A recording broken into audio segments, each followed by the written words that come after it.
नाटक बंद कर. तुझे हे अश्रू खोटे आहेत.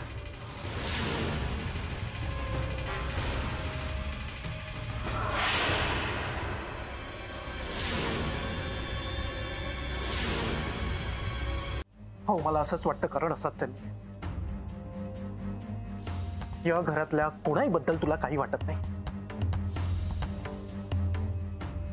आता कळलं तू माझ्याकडनं काय मागत होतीस? कळलं तुला? हे स्थान आहे दादांचं माझ्या आयुष्यात. ते फक्त माझे वडील नाहीत, तर माझे मित्र आहेत, फिलॉसॉफर आहे, गाईड आहे, सगळंच आहे माझ्यासाठी. देव आहेत ते माझ्यासाठी. तुला काय वाटतं?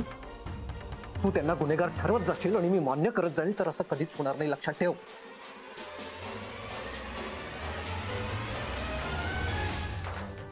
मान्य.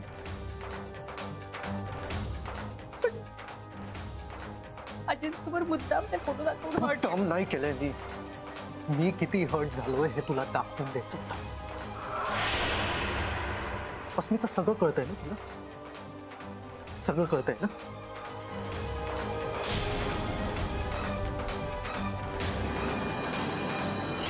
मग माझ्या मनातली घुसमट कळत नाहीये का तुला? माझ्या मनात काय चाललंय हे कळतंय का तुला? हो, केलं मी मुद्दा.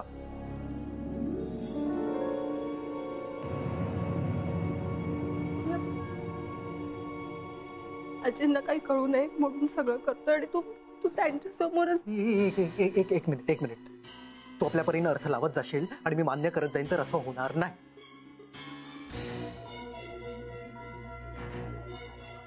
हे सगळं आजीला कळू नये म्हणून मी केलंय.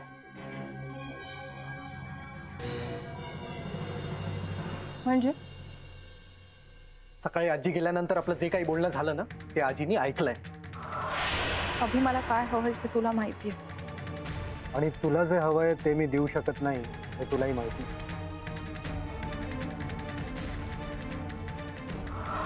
अभि, कळलं आता?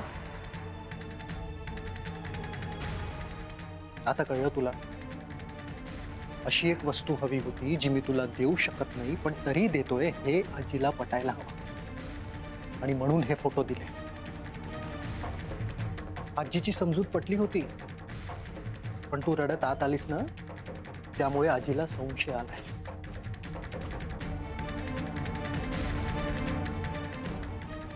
अस्मिता,